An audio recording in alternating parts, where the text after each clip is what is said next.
Well, hello everyone, and welcome to another in a series of interviews with prominent improv people. This is part of the Compass Improv interview series, and boy, oh boy, we have a great guest this time. I've been excited about all the guests that we've had, but I have to admit that this might be a big fish.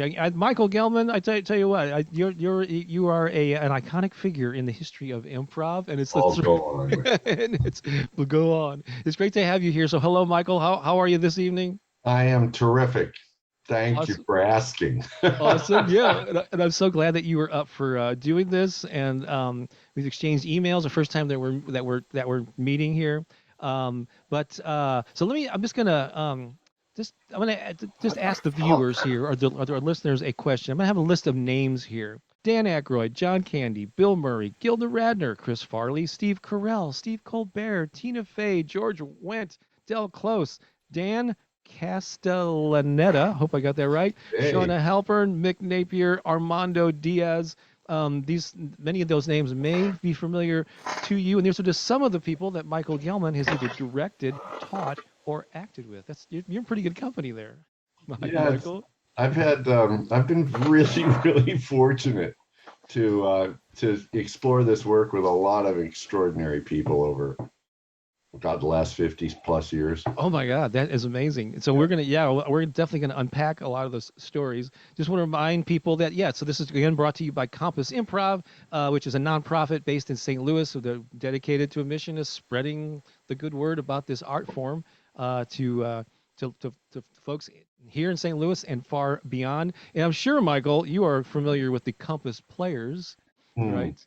From the 1950s, and you may know that there was a time in the late 50s, I'm guessing around 57, when the Compass Players performed in St. Louis in an area called Gaslight Square, Yeah. and apparently they created what's called the kitchen rules here in St. Louis. Then went back to some of them went back to Chicago and founded the Second City in 1959. So St. Louis plays a role in the history of improv, which is Absolutely.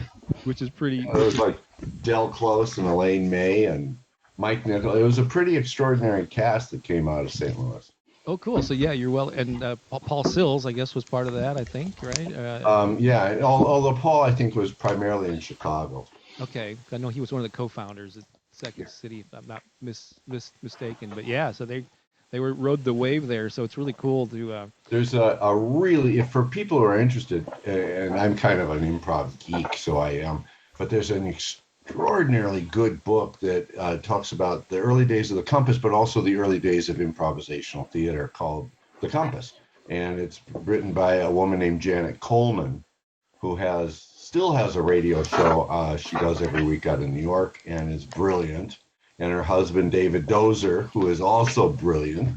And if you get a chance to buy it, I Laurel and heartily recommend it. Laurel heartily recommend it. It's called The Compass.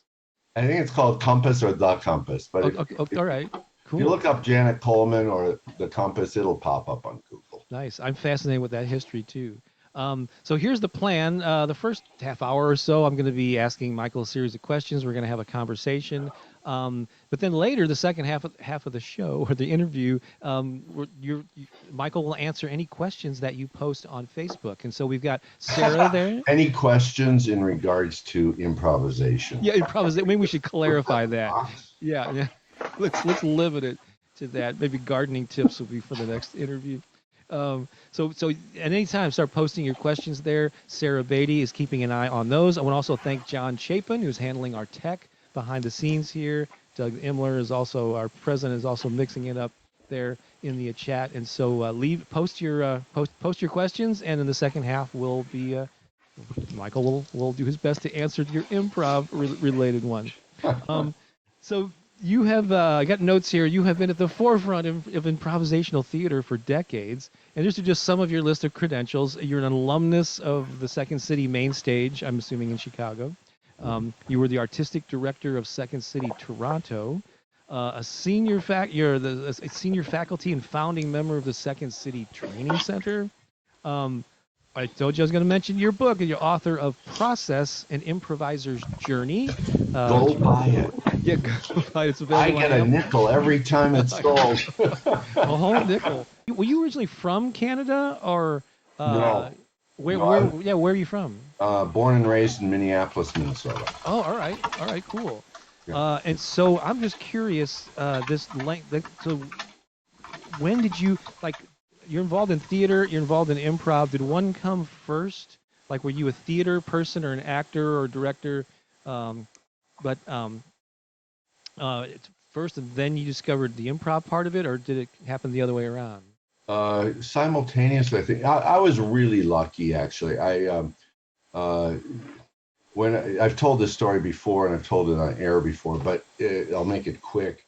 When I was 16 years old, I went and saw the school thing, and we went and saw a show at the Guthrie Theater, which had just opened in Minneapolis. And Guthrie was a guy that came from England and opened Stratford Festival in Canada, and then the Guthrie Theater. And he created this theater, and I went to see Arturo Ui, which was the Bertolt Brecht's first U.S. production of it, and blew me away.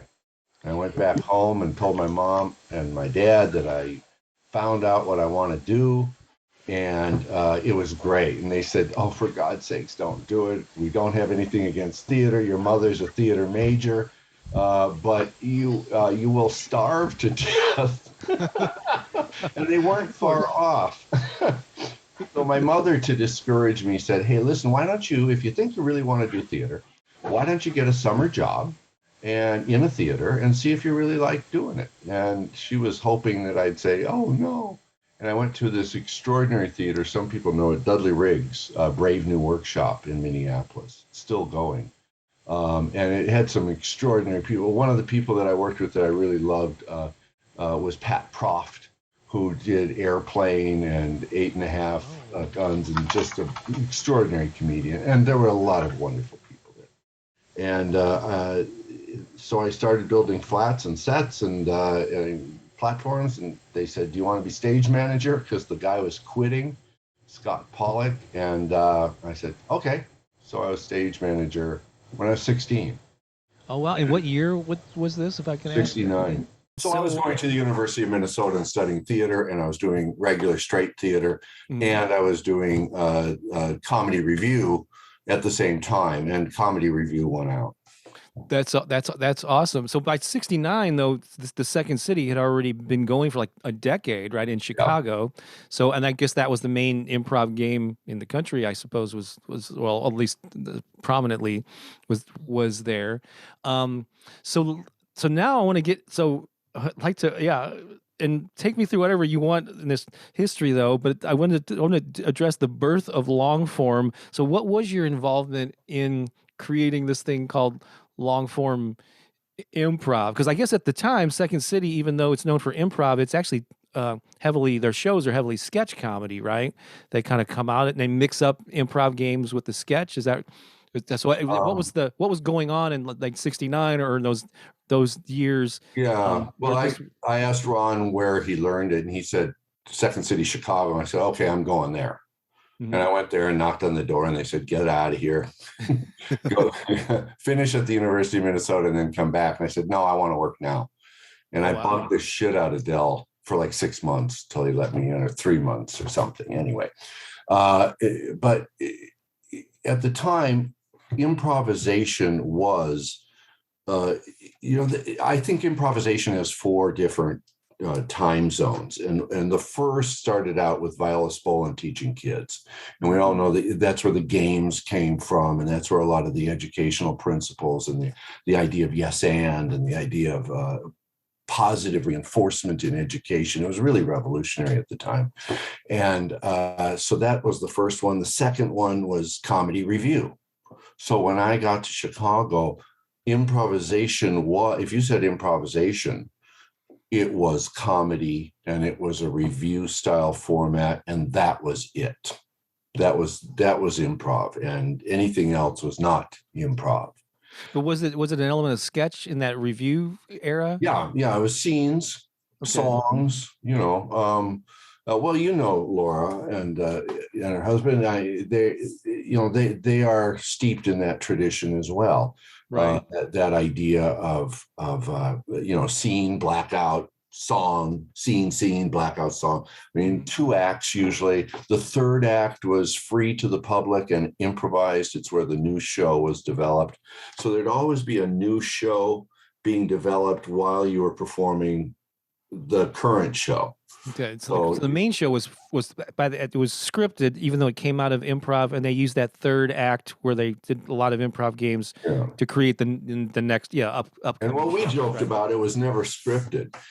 They took if you improvise it over and over again, just like Commedia dell'arte, shtick, lattes, shtick, all that stuff starts to.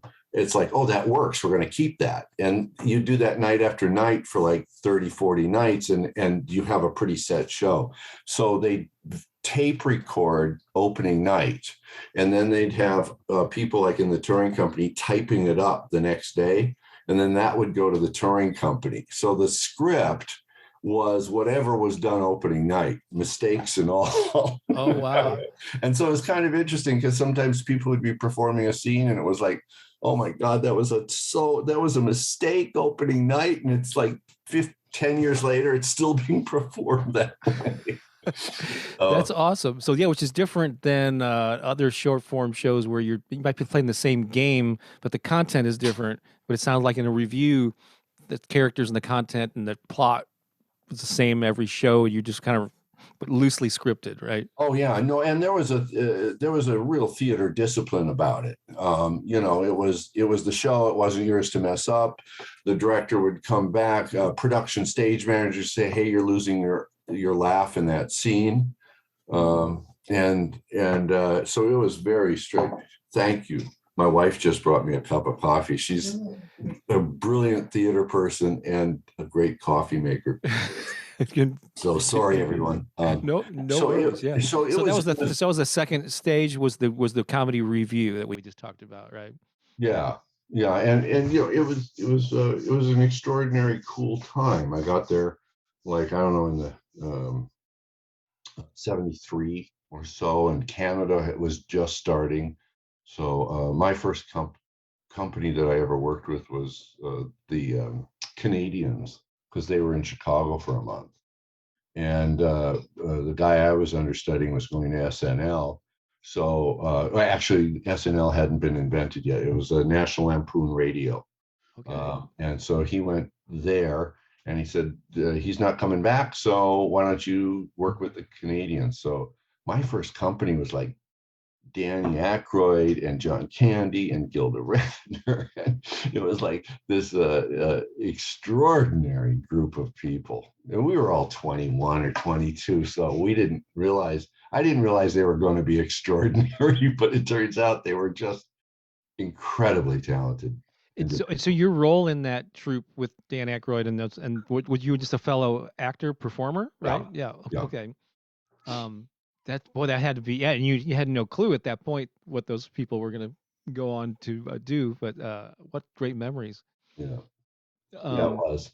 And nobody thought they were going, everyone kind of was revolutionary, and belligerent. And Dudley Riggs used to say of comedy review, it's comedy, satire, and promiscuous hostility. I love that. He also said, it's a great line. He said, I want the audience laughing in the theater and arguing on the way home. That's a good mission. And I thought, that's a brilliant way to define what we did in those days. Long form came around next, but that was, it was pretty cool. And to be able to do satire, and to, Vietnam was going on and stuff like that. And so we were pretty angry. Because I think from what I understand, going back to the Compass Players, I think they did a lot of political satire, and didn't they do commentary through the scenes on things that were happening in the world? Yeah, I think it was the sign of the times too. I mean, there was the stuff going on in San Francisco, a lot of hippie stuff. Certainly, people were pissed off at Nixon, right. At the time, and so a lot of the work was, young artists kind of going, hey man, we will help say, and I think to a degree, comedy review and those kinds of theaters really did have a minor influence on how people thought about the world. Sure. I Yeah. hope it did. Art plays an important role in culture. Yeah. Yeah, I hope we made a difference, and a positive one, and not just sounded like a bunch of angry, stupid young guys. Uh, so let's move on to that third. So I guess the third stage you're implying is long form. So tell me, what year was that, and how did that Um, come about? And well, it evolved. It really came. I was doing the touring. I've told this story before, so let me do the nickel version as fast as I can. I was doing directing the touring company after I'd been there for a while, and I really was interested in that. And so the company, the touring company, was having a real hard time doing group scenes. 5 or more cast members, and there was no give and take. It was awful.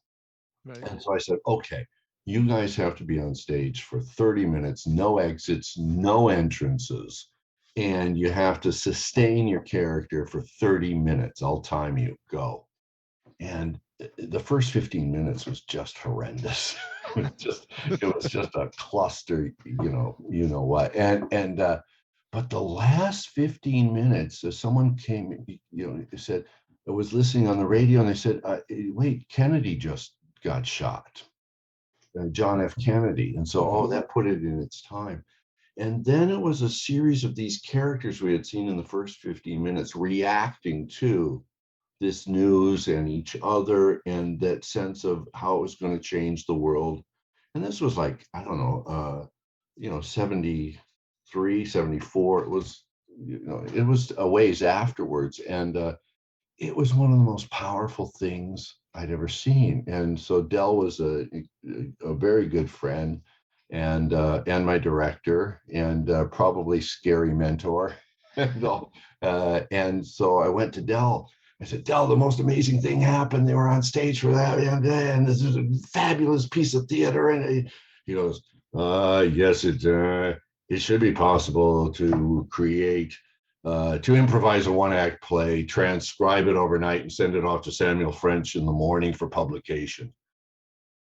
That will be your job. Like, oh, Del, no, man. We took him so seriously. I really thought that, like, okay, I was given this mission to explore having to keep people on stage for a long period of time. So, and so I got a chance to, when I was at AD up in at Toronto, Second City, I had the key, so I could get in anytime I want. So I started doing free workshops in improvising one-act plays. And you have to stay on stage for a long time. So what we called it was long form, because you had to stay on stage for a long period of time. And did you actually like coin that phrase? Yeah. So you can, and At least I'm credited with it. Who knows? Yeah. What happened was, at some point I had to come back to the U.S. And truth is, it's one of the times Second City fired me. And so my visa was like null and void. So I had to come back to the US. And Della had just gotten fired from the Chicago. So here was 2 artistic directors fired, wondering what to do. And Dell wanted to explore Heralds, because he didn't really have a chance at Second City to do Herald, which was they started working on it at the San Francisco committee years before. And so Charna Halpern took over David Shepard's theater, and he called it Improv Olympics with an X, and she changed it to Improv Olympics with a CS. And he said, "You're going to get sued," and she went, "No, I won't." And she did. Sure enough. And they had to change it to IO after a while. Yeah. And so I was teaching classes in how to do one-act play, improvised one-act plays, because it turns out the stuff we learned in improvisation worked, but it only worked to get scenes that were 5, 7, 10 minutes long. Couldn't sustain a long period of time on stage with what we had learned in improvisation doing comedy review, because it was all geared towards short scenes and games. And so we started exploring different approaches, and those approaches turned out to be really good training for actors. So I call it improvised acting these days. But and Dell was doing heralds, and they were mixing up the classes. So Charna Halpern, who was so good in putting this stuff together, she goes, "Okay, listen, Dell, we're going to call your classes Herald, and Gellman, we're going to call your classes long form, and that way the students will know the difference." I went, "Okay." Oh wow. And So so God. she had to market it somehow, and so I think she kind of coined it and said, "Okay, we're going to call your classes long form." So just kind And of amalgamation of your combined efforts. Yeah, coin that term because I've been familiar with the Herald and I knew that was one of the early kind of rocks rock bottom formats or forms for long form, yeah. and I knew that Dell created that with Charna, but I did not know it was separate from. Yeah, I honestly did not know your involvement in that whole thing. It's It fascinating was fun, and we did to it for me. a year, and then Second City said, we want to create a training center. I had created in Toronto, I had created a 5-tier training program, Mhm. where students had to go from level A to B to C. And Sheldon was up there. He took over when I left, and he said, "I want to put that in Chicago. Will you come and do it? Help build it?" Yes. So there was 5 of us. Jeff Machowski was part of that. John, his brother, um, some really good people. Marty DeMont, who some people might remember, a very influential educator. And so we created that. And so I left after a year, and Charna started saying, "Oh, okay, long form is really catching on." So she made it anytime the lights didn't come down, because comedy review was lights up, scene, lights out, Yeah. blackout, lights out, blackout, lights out, song, lights out. So it was like lights up, lights down, lights up, lights down for an evening. And so this was like, hey, we'll keep the lights on for 30, 40 minutes, not take them out. And the improvisers are just going to be on stage, and it's going to be really raw and exciting and visceral. And so she said, "You know what?" So long form became anytime you didn't turn the lights on. It's a pretty basic way of looking. Yeah, and Yeah. that's where things like when you actors on the side can end a scene, but I can't kind of what is the word when you come and walk across the stage and that sort of like fades out that scene and then 2 more people Do you come know and how start a that new. happened? Yep, Sweep edit. sweep edit. That's it. Yeah, yeah. Yeah. Do you know how that happened? I would love to know. Sharna couldn't afford lighting to replace some of the lighting, and so people would come down stage, like stage right and stage left, and no one saw it. So the scene was going on like stage left. Someone would come down to edit the scene in the Herald, and they weren't seeing, and they'd go sneak back up stage.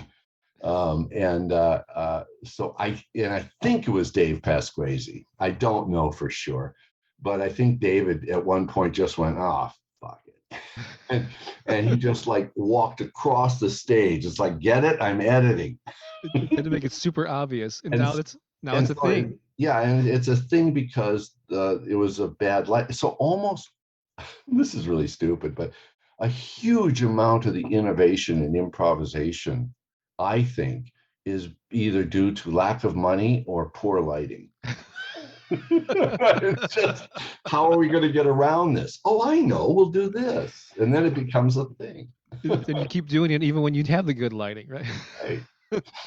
That's amazing. I love that. Did the term now? So you called it long form. Was the term short form even used back in those No, days? So it was no. comedy review and long form. Yeah, it was Um, improvisation. And what Charna did, which was really brilliant in terms of marketing, although again, it was because of lack of money. She could only afford an 8-page ad, right? mhm. And improvisation wouldn't fit in a little tiny ad in the newspaper. That's So amazing. she said, "Well, shoot, if Johnson can call it impro, I can call it improv," because Johnson had just come out with his book, Impro. Yeah, Keith And Keith so Johnston. Yeah.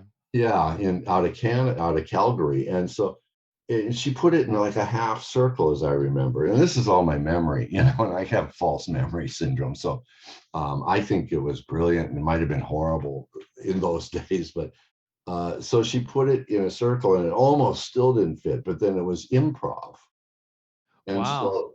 so it was improv doing long form, and that's it. And it became, so many people went through it and were influenced by it, and Dell was really an exciting teacher in creating new stuff that that became improv, and long form became what it was, and it was very, very exciting and very cool.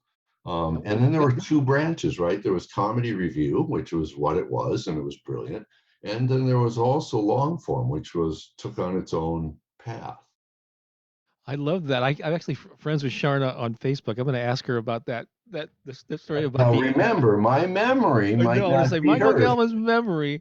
Wow, that's amazing. Because so prior to that, improv is more of a modern. I mean, in the '60s and early '70s, it was called improvisational theater or comedy. But so improv, that shortened version of it, is more. I didn't And realize that. I still to this day kind of, old school. I try to refer to it in writing about it and stuff as improvisation. Right. So I think that was the third wave. I think you said. What's the fourth one? Just so we can round it Well, out. it's changed a little, and I don't want to be I don't know, demeaning or whatever. But when UCB and those kinds of guys opened up, they had little tiny. I don't know all the reasons, and maybe it was because they really wanted to do it. But improv became kind of its own thing. A lot of quotes from Dell where he was misquoted have become like dogma. There's a lot of dogma, and you must do this and you mustn't do that. And if you don't do this, you're not really doing it, because there's purity to it. And it's like, oh my God, what happened? What happened to the excitement of exploration? It's like, it's become like this rigid thing. Anyway, I refer to it as just improv. And it's oftentimes, and I'm going to get in trouble for this, because a lot of people, I'm going to get in real trouble with a lot of people, Brace um, yourself. Yeah. but it's to my way of thinking, and I'm only, a one voice, is that it's a hybrid between stand up and improvisational theater. Mhm. There's the character. Some people believe that you mustn't do characters because it's not true, or it's not truthful enough. You have to play close to the bone. They kind of misunderstand where your character, like a thin veil, which was a thing at Second City, and Dell would say you got to be, you got to be real, but what he really meant was you have to be truthful. But it got misquoted. There's not a lot of physical movement. It's usually on very, very small stages. Maybe that's why. It's verbal as opposed to physical. 90% of all human communication is physical, Mhm. and only 10% is verbal. So a lot of it is about verbal dexterity. About the first line becomes, some people call it the thing, where you have to explore and heighten. So the whole scene starts to wrap around this clothesline that's based on whatever subject was brought up in the first line. Right. That can or cannot do, sometimes it is, sometimes it isn't, based on audience suggestion. In Armando, it's kind of a story, but if it's done, so it becomes improv actors or improv artists, with care. Yeah, so I think that it has become so distinct Mhm. as a form, as a way of improvising, that it is to theater as dance is to theater. Okay. Or, I mean, look at it's I don't know. I'm trying to think of a musical analogy. You'd probably be much better at that, Bob. Was it like pop music versus jazz or something I like think that? Or so. Yeah, yeah. I think that improvisational theater. That's exactly what I was going to say. So I'm glad. But yeah, exactly. It's like, I think of improvisational theater as jazz, and I think of improv as more pop, very much so, or rap maybe. you know, Yeah. but it's like, so I think it's a distinct form, like clowning, dance, movement, all those different forms of theater. I think improv has actually, over the last 20 years or so, really positioned itself as a separate art form, which is what Del said he always wanted. He wanted to create a separate art form, and he referred to it as an art form. And It's a unique. so, I think it's a uniquely similar to jazz and blues music. It's a uniquely American art form, I believe. Because I think, yeah, this is where, even though Commedia dell'arte, of course, was in Europe centuries ago, yeah, but the modern version of it is, yeah. the modern version, although I was told that in Stanislavski's time, by some, like a bunch of artistic directors from Russia got together, and I got to teach them for a couple of hours, and they said, "Oh yeah, we've been doing this stuff since like the early 1900s." Oh And it's wow. like, "Oh, okay," and they probably have, Yeah. because it's exactly that. Those method guys out of the Moscow Art Theater would be just, they're brilliant at this stuff Yeah. because it's all character based. And speaking of that, that's kind of going to be our segue into that. Yeah, part of that long title. But I'm encourage people. I know Sarah's in there mixing it up in the comments on Facebook. Please, Michael's going to be taking your questions very quickly here, and so type them in there. Sarah's going to copy and paste it in our Zoom chat here, so we can I can pose those questions to Michael. But so part of this thing was how to use improv to create organic and character driven theater. So let me just ask you, what do you when you say organic theater, what does that mean to you?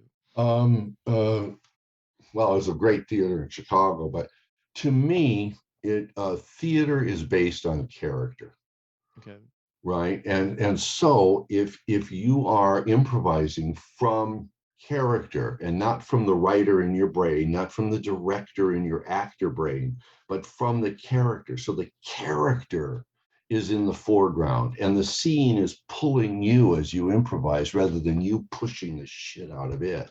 Oh, nice. So if your character is interacting with another character, you lose your sense of self, and you just start, the scene begins to pull you, and you can wake up to, 10 minutes later, and it's like, that was brilliant. It's like, well, what did we do?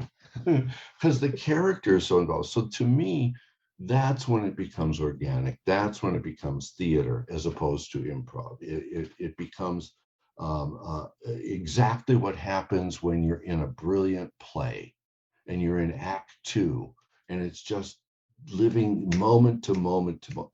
I had a theater student out of Columbia once, and he said, we were doing improv exercises, and he said, "Oh, I get it. So a script is just a very, very, very, very structured improv." It's like, yeah. Say, and so I always say, like, well, if you know your character's point of view, or your character's emotional state, it's a lot easier to know how to react to things. I Yeah. have had the good fortune of not only being involved in improv and short form primarily, but also done some traditional scripted plays, mostly community and college theater, but still a number of them in years past.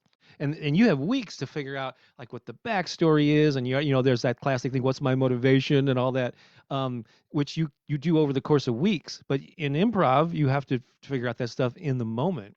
So what are some tips for people to embody that character um, without having that length of time to? Well, it's exactly the opposite. And your description was great. I mean, but it's exactly the opposite. So when you do a piece of theater, you get the script, you're trying to figure things out, and eventually in 3 weeks you open.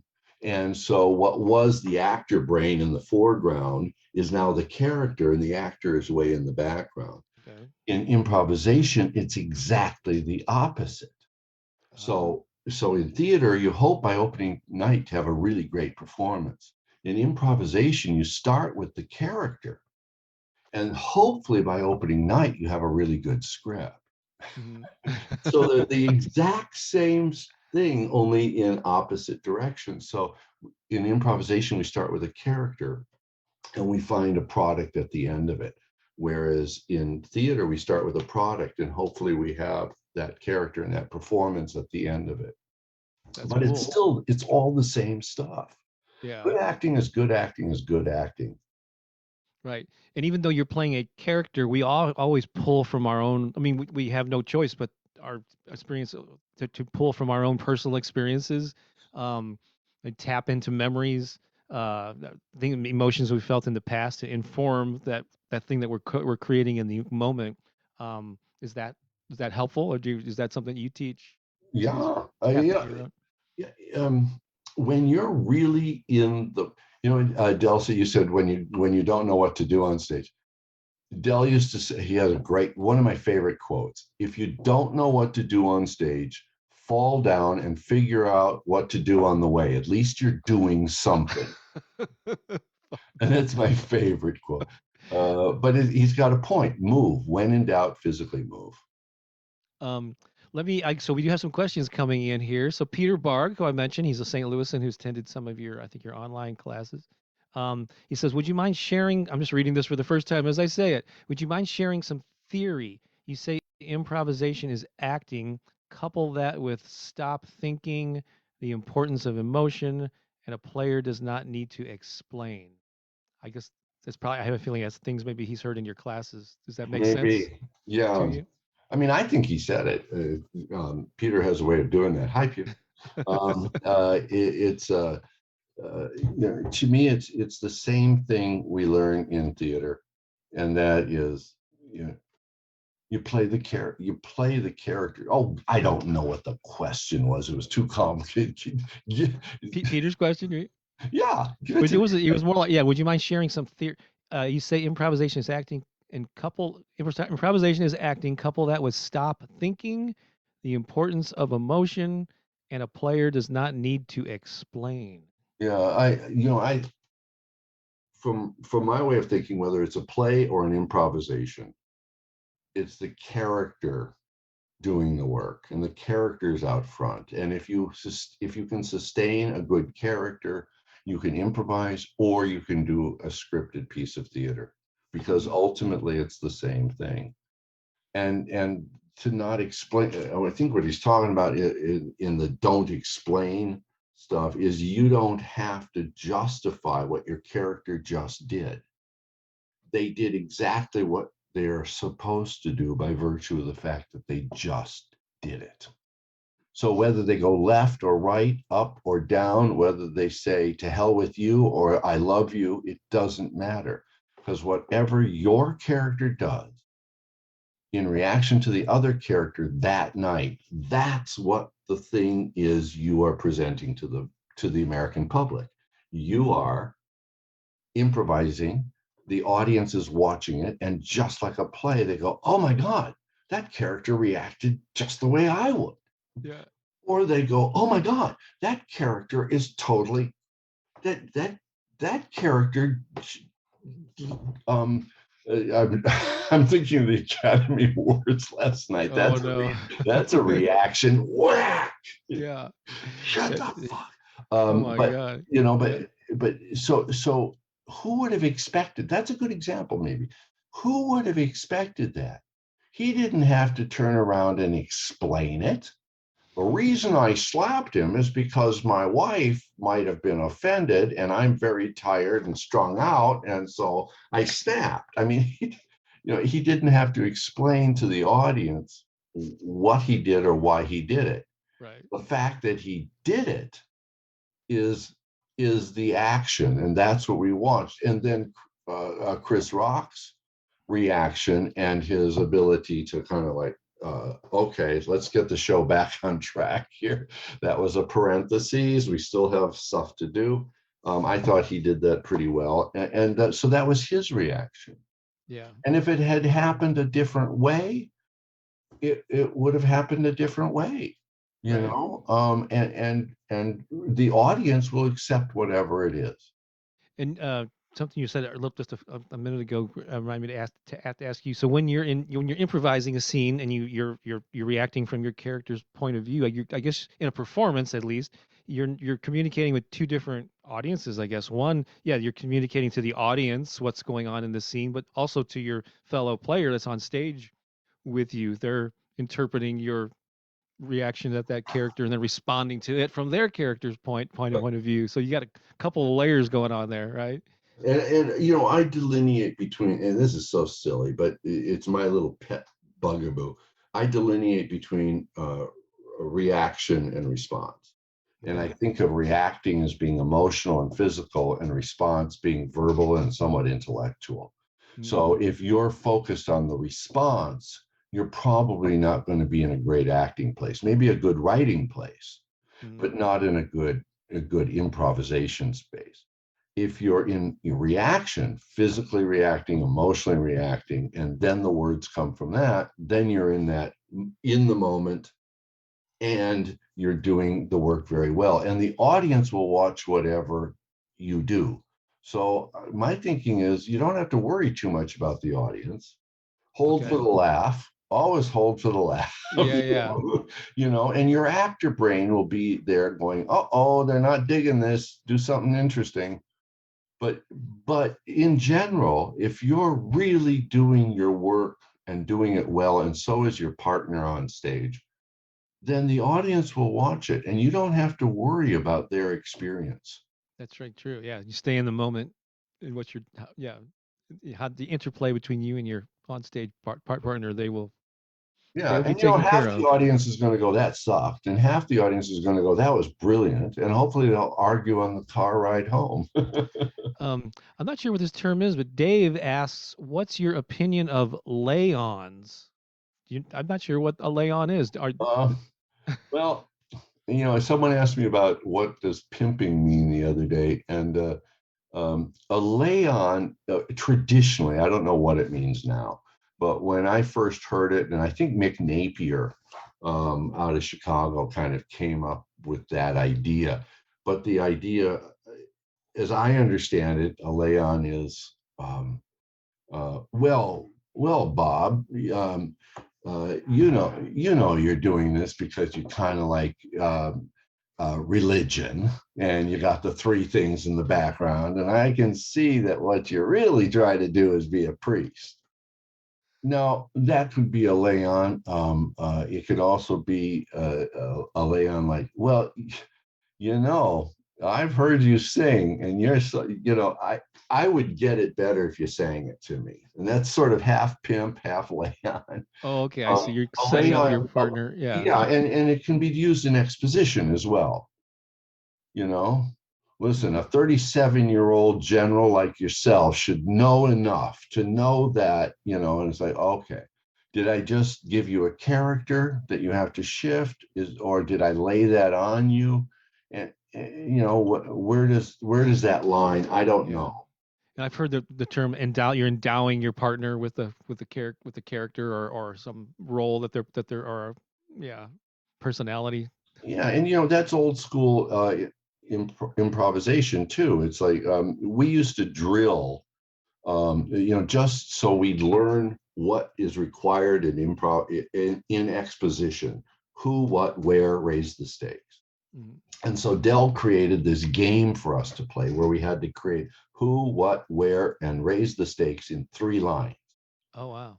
So I'd say who and where, you'd say who, I'd say who you are and where we are. You would say who I am and what of the scene is. And then I would come back and raise the stakes. 3 lines. And we drill that so that when we got out to do exposition, it's not that we could do it in 3 lines, it's that we knew, we haven't raised the stakes yet. I better yes and that. Or, Yeah. we don't have the where yet. We're just standing around talking. We better create a where. Okay. So he created, and so now that's become part of that dogma where you have to create who, what, and where in 3 lines. But it was just an exercise Dell created for us to learn how to do this stuff. Right. I've often heard the who, what, and where. Yeah, and that, but then that's also been pointed out. Well, the why is important too. Why are we Yeah, doing this? Which is the motivation for the character, right? yeah, you raise Uh, the stakes. Oh, that's awesome. Um, Tanya has a question here that I say I really love long form improvised musical, and I guess I'd love to hear about any early memories of seeing long form improvised musicals for the first time, or any memories of trying it yourself. Have you been involved in No, seeing any? because I'm a dancer, not a singer. However, there are people who can sing well, who have The first time I really saw it done well was a group, and I can't remember the name of the group. Darn it, Michael Rock, a friend, was invited me, and he was a part of the troupe, and I was so impressed with them. They were doing it in a basement of the John, I think the Barrymore Theater on 42nd Street, and they would be there once a week, and they had a great structure that they used. They would get the audience to write checks. Like they would pass out blank checks. They would do 3 improvisations with a scene song, and that was it. And then they would ask the audience to back whichever of the 3 musicals they wanted to back for a Broadway run. And so they'd count during intermission. They would count up how much money people had written their checks for, and that the winner would be the thing they'd improvise. So they'd already done a scene and a song. Now they had to improvise the rest of it, and they had a 5-point plan where they had exposition, an inciting incident, then rising action, then a second inciting incident, and then the back end of the play. And so they had a 5-point structure that really helped them get to it. And it could be it could be like a traditional musical, like a My Fair Lady, or something esoteric, or cabaret, or whatever it was, whatever kind of musical it was.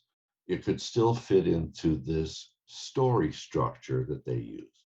It sounds a little bit like the hero's journey. Have you used that in any of your A lot. theater or struck that? Joe Campbell is.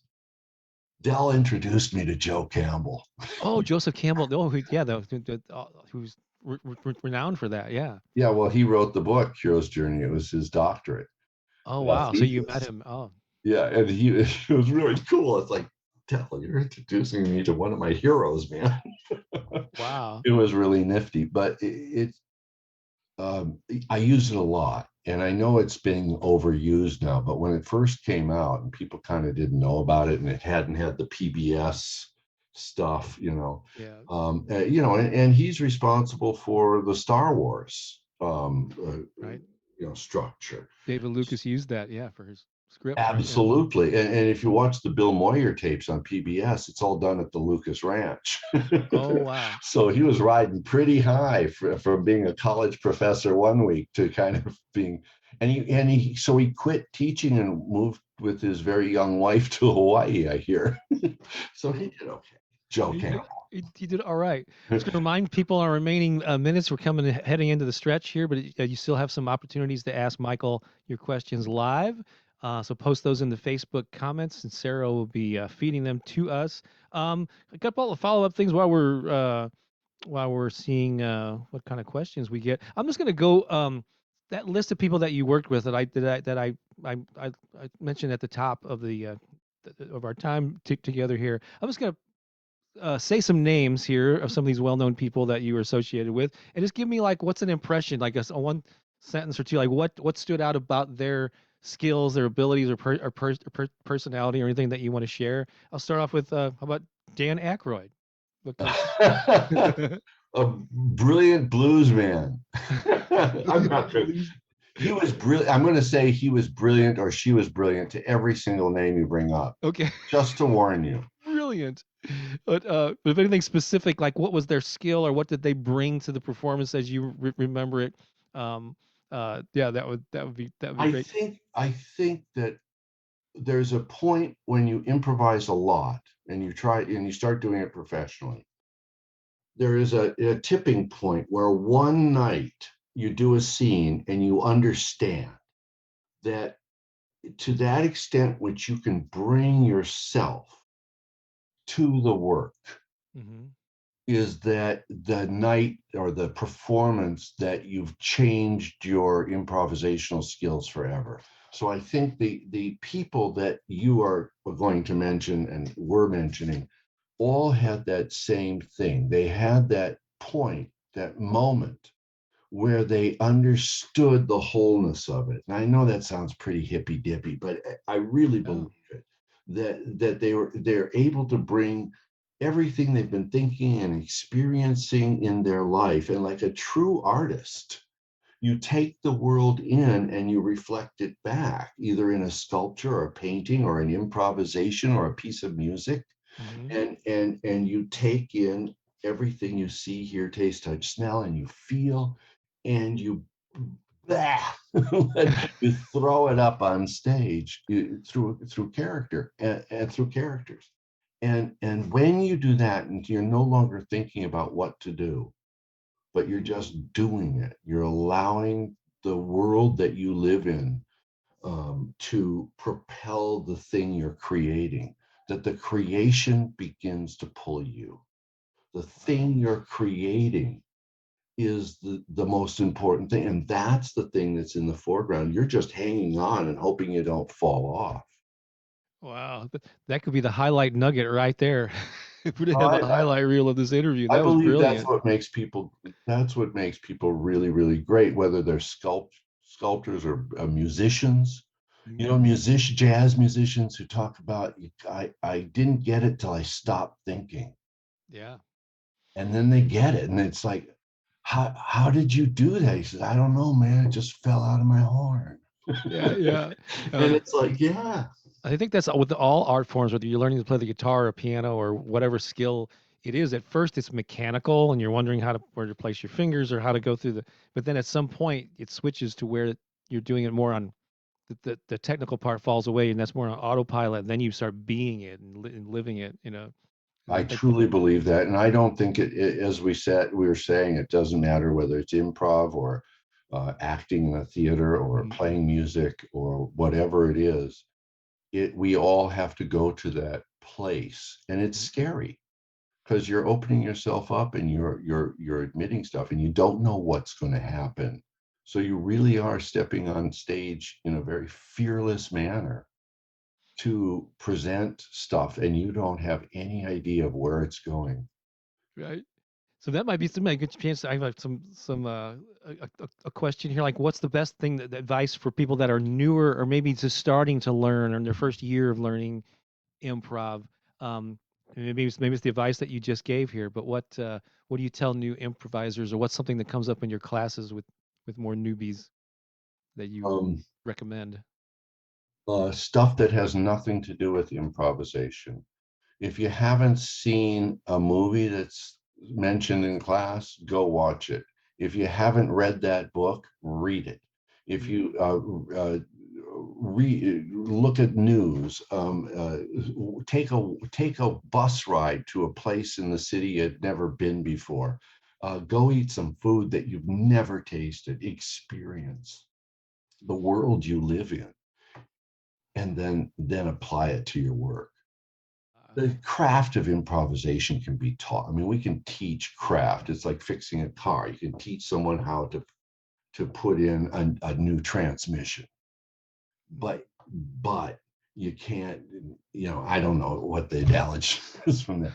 So it's. I know it sounds weird, but my advice is always go experience as much of the world as you can and bring it to the work. And we'll teach you yes and give and take, how to get a better character. We can teach all that. It's easy, and it's fun. And it's like play when you were 5 years old. It's great.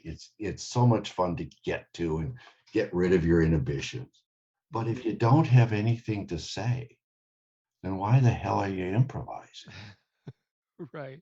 You know? Wow, great advice. So that means go live your life and be present while you're experiencing those things instead of Yeah. being in the moment, which of course is a great improvisational skill. Being totally present and aware, highly aware of what's happening in this moment right now. Um, so instead of being on your phone, Well, maybe that's a good thing to say too. Is yeah. like, get off your freaking phone and really um, listen to your partner. What do you think of what's you've seen a lot of these, yeah, you have a rare unique view from your vantage point of seeing all these different stages, this evolution of improv. Where do you see it going? Do you see or maybe where do you hope it's going, but how do you think it's Well, that's evolving? two different things, isn't it? Where I hope it's going Yeah. is where it's been for the last 2 or 3 thousand years, and that is we are Bernie, here's the answer. Bernie Solins and I are sitting in the bar. He was the owner of Second City, and he had we're sitting at the bar, and it's in the afternoon, and rehearsal hasn't started yet. And he said, there's only been 4 or 5 100-year periods in all of human history, all of it, where all our written plays come from. All the written plays in the world come from 4 or 5 100-year golden age of man periods.